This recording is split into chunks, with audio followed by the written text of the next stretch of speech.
اس نے سینکڑوں بچوں کی زندگی تباہ کر دی. آپ سوچیں ایک منٹ کے لیے کہ آپ کا بچہ منشیات میں لگ جائے اسے ایک بندے کی وجہ سے. 8-9 سال میں اس نے کتنے لوگوں کو منشیات پہ لگایا ہوگا, یا اس کی بیچی کی منشیات کہاں کہاں تک نہیں گئی ہوگی. تو کیا ایسا بندہ جو آپ کے بچے کو منشیات پہ لگا دے تو آپ اس کے اس انداز میں جانے پہ خوش ہوں گے, آپ کو برا لگے گا؟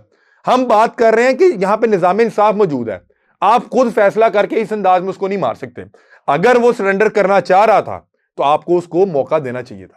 اہل علاقہ کے مطابق اس کو اس چیز کا موقع نہیں دیا گیا. آپ نے 17 گھنٹے گولیاں چلانے کے بعد جب وہ وہاں پہ مر گئے, ہلاک ہو گئے, تو آپ نے ان کی ایف آئی آر انہی کے عزیزوں کے اوپر کاٹ دی. اور یہ ایک روایتی ایف آئی آر, ہر پولیس مقابلے کے بعد وہ احسن شاہ مرا تھا. ہوتا کیا ان ایف آئی آر سے, جب آپ اس طرح کسی بھی ملزم کو اس انداز میں ایلیمینیٹ کرتے ہیں اور کوئی پولیس مقابلہ مبینہ طور پہ ہو جاتا ہے اور اس کی پھر جو ایف آئی آر اس انداز میں مبینہ طور پہ لکھی جاتی ہے, تو اس سے وہ شخص جو ملزم ہوتا ہے, اس نے جرم کیے ہوتے ہیں, وہ منشیات فروش ہو, وہ قاتل ہو, اس نے کسی کی ریکی دی ہو, کوئی بھی معاملہ ہو, وہ ہیرو بن جاتا ہے, وہ مظلوم بن جاتا ہے. لوگ اس کو ہیرو کی طرح ٹریٹ کرنے لگ جاتے ہیں. احسن شاہ کے معاملے میں یہ ہوا کہ احسن شاہ کے پولیس مقابلے کے بعد ایک بہت بڑی تعداد میں لوگ احسن شاہ کا درد محسوس کرنے لگ گئے. ہم احسن شاہ کے حوالے سے کوئی بھی حقائق بھی رپورٹ کرتے تھے, لوگ سننے کو تیار نہیں تھے, کیونکہ آپ نے اس کو مظلوم بنا کے مار دیا. اسی انداز میں فیصل جٹ, جو خود کہتا تھا میں منشیات فروش ہوں, جس کا خاندان کہہ رہا ہے وہ منشیات فروش ہے, اور ساری دنیا ایک منشیات فروش کو ہیرو کی طرح ٹریٹ کر رہی ہے اور پولیس کو برا بھلا کہہ رہی ہے. کیوں؟ کہ آپ نے اس کو نشان عبرت نہیں بنایا, آپ نے اس کو امر کر دیا, آپ نے اس کو ہیرو بنا دیا. اس لیے میں لاسٹ پروگرام میں آپ پہ تنقید کر رہا تھا کہ آپ نے 17 گھنٹے آپ نے گولیاں چلائی, تو اس کے بعد کریڈٹ لیں کہ ہم نے ایک منشیات فروش مارا ہے, ہم نے وہ شخص مارا ہے جس نے ایک اہلکار کو شہید کیا تھا.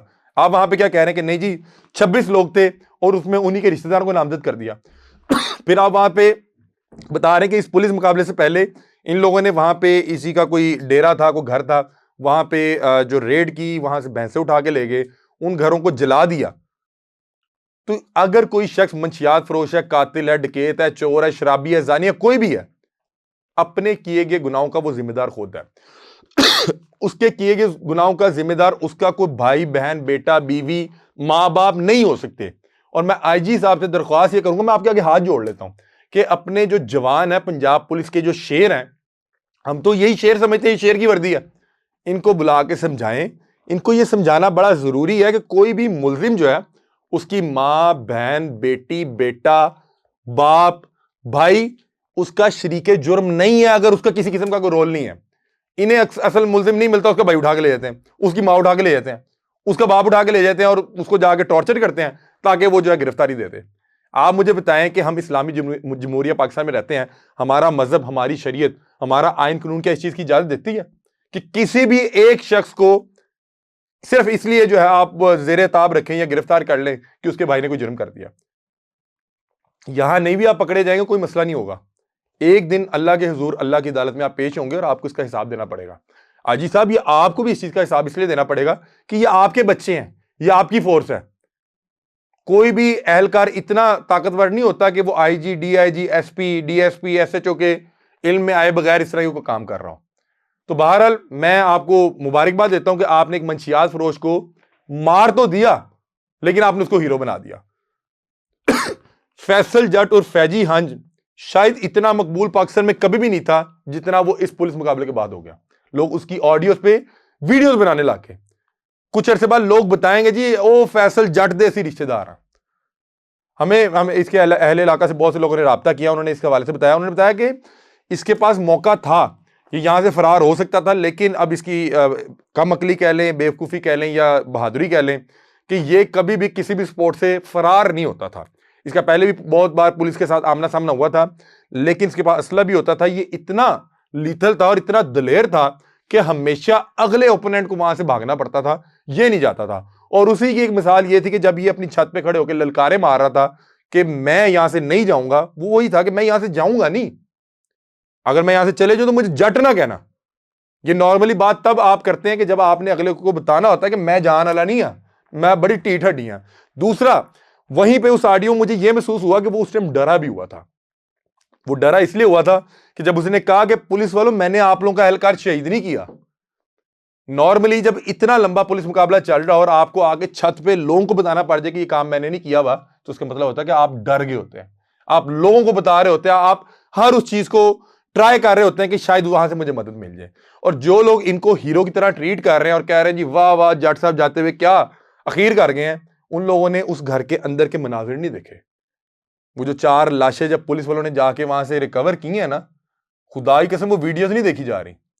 اور آپ ادھر کہہ رہے ہیں جی واہ واہ واہ جٹ صاحب جٹ صاحب کی یہاں سے آنتیں باہر آئی ہوئی ہیں, پورا جسم عجیب و غریب رنگ ہوا ہوا ہے. وہ 4 لاشیں میں نے دیکھی ہیں. اور اس کے بعد مجھے افسوس ہوا, مجھے جب اہل علاقے نے بتایا کہ وہاں پہ ریسکیو نے آ کے ان کی لاشیں نکالی. دیکھیں کسی بھی انسان سے نفرت نہیں ہے, اس کے جرم سے نفرت ہے. جب وہ مر گیا تو ہمارے مذہب نے میت کے بھی جو ہے حقوق اور ہمیں اصول بتائے ہیں. ان لوگوں نے کیا کیا, وہاں سے لاشیں ریکور کرنے کے بعد ایک ویڈیو, ظاہری بات ہے وہ پولیس افسر بنا رہا ہے اور اس میں جس طرح کے الفاظ بھی کچھ اس طرح سے ہیں, اور پھر وہاں سے ریسکیو نے انہیں نکال کے پہلے ایمبولینس میں ڈالا, انہوں نے ایمبولینس سے نکلوا کے ان کی لاشیں ٹرک میں لوڈ کروائیں اور اسی جگہ پہ لے کے گئے اور اس کو باقاعدہ طور پہ سیلیبریٹ کیا کہ لیں جی ہمارا اہلکار انہوں نے شہید کیا تھا تو ہم نے ان کے 4 مار دیے. میں پھر کہہ رہا ہوں کہ ایک ریاستی ادارے, ایک سیکیورٹی فورس اور ایک گینگ میں فرق ہونا چاہیے. آپ اس طرح کے مبینہ پولیس مقابلے, مبینہ حرکات کرتے ہیں تو پھر جو ملزمان ہوتے ہیں جن کو نشان عبرت بننا چاہیے وہ مر گئے, ان کو نشان عبرت لوگ ان کو کہ کیا بری زندگی گزار کے گیا, اس نے لوگوں کے بچے خراب کر دیے, لیکن لوگ کہہ رہے ہیں کہ کیا بہترین انداز میں گیا, اس کو ہیرو بنا لیا, اس کی مثالیں دے رہے ہیں اور اس کے لیے جو ہے نا لوگ بات کر رہے ہیں, پولیس کو برا بھلا کہہ رہے ہیں. کیوں کہ آپ نے تمام معاملہ خود خراب کیا. آپ اس کو کورٹ آف لاء میں جا کے سزا دلواتے, اس کے کالے کرتوت پورے پاکستان کے سامنے لے کے آتے, تو لوگ جب منشیات فروش کا سنیں گے تو اس کے لیے کوئی اچھی بات تو نہیں کہیں گے. لیکن آپ نے جس طرح اس کو مظلوم بنایا, جس طرح اس نے اوپر آ کے وہ اپنی بات چیت کی, اس سے وہ مظلوم بن گیا اور مظلوم کے ساتھ جا کے عوام کھڑی ہو گئی اور اس کو مظلوم بنانے والے آپ لوگ تھے. اور اس کے بعد جو ایف آئی آر, بھائی آپ 26 اس کے رشتہ داروں کو نامزد کر رہے ہیں. یہ ہر اسی طرح کی ایف آئی آر تھی کہ جو پولیس مقابلہ ہوتا ہے کہ جی وہ برامدگی کے لیے جا رہے تھے, اسی کے ساتھی ہے گولی مار گئے, اسی کو رشتہ دار آئے انہوں نے گولی مار دیا, وہ چھڑوانے آئے اس کی گولی سے ہی لگ گیا. خدا کا واسطہ ہے بس کر دیں, کو اپنا کوئی اسکرپٹ رائٹر کو آرٹسٹ بدل لیں. حاجی صاحب ان کے یہ کہانیاں تو صحیح کروائیں. یہ ایک ہی کہانی رکھی ہوئی ہے, کوئی پولیس مقابلہ ہوتا ہے لو جی وہ لے وہ پرانا ذرا وہ ڈرافٹ رکھے ہے. تو یہ ہم نے پروگرام کیا تھا. ہو سکتا ہے کہ ہم چند روز میں گجرات جائیں اور وہاں پہ موجود جو پولیس حکام ہیں ان سے بھی بات چیت کریں, ان سے بہت سے سوالات کریں گے کہ آپ 8 سال کہاں تھے, اس کو 8 سال بنانے والا کون تھا, اور 17 گھنٹے پولیس مقابلے کے بعد یہ ایف آئی آر جو دی یہ کسی کو سیانے سے پڑھوا لی تھی کہ یہ نہیں پڑھوائی تھی. 17 گھنٹے پولیس مقابلہ اس نے جو آگے آپ کو کرنے پہ مجبور کیا, اس کا یہاں پہ اتنا اسلحہ کیسے پہنچا, اس کے پیچھے کون کون سی سیاسی شخصیات تھیں, اس رات کون کون سیاسی شخصیت اس کو بچانے کے لیے, ان کی ڈیل کروانے کے لیے فون کرتا رہا. تو بہرحال یہ وہ تمام سوالات ہیں وہ ہم انشاءاللہ پولیس حکام سے ہی پوچھیں گے. عین ممکن ہے کہ اس کی فیملی سے بھی بات چیت کرنے کی موقع ملے, ان سے پوچھیں گے کہ آپ نے اس کو پہلے نہیں سمجھایا کہ ہمیں اتنا پیسہ نہیں چاہیے, اس کا جو انجام ہے اس طرح سے ہوتا ہے. اب آپ ظاہری بات ہے کہ کسی کا بھی جوان اس انداز میں جائے گا تو دکھ تو ہوگا, تو یہ فیملی کو پہلے بھی سمجھانا چاہیے کہ بیٹا چھوڑے, ہمیں اس طرح کا پیسہ ہی نہیں چاہیے. اور پھر عینی شاہدین اور وہ جائے وہ بھی دکھائیں گے انشاءاللہ. امید ہے کہ تمام تر جو پرسپیکٹ تھے اور تمام تر جو اینگل سے تمام تر جو بات تھی میں کہنا چاہ رہا تھا وہ شاید ڈیلیور ہوگی ہو. اور انشاءاللہ جب ہم اگر گجرات گئے تو اس پہ ایک پروگرام کریں گے اور وہ بھی آپ کے سامنے انشاءاللہ رکھیں گے. تب تک کے لیے اپنے میزبان علی حمزہ کو دیجیے اجازت. اللہ حافظ.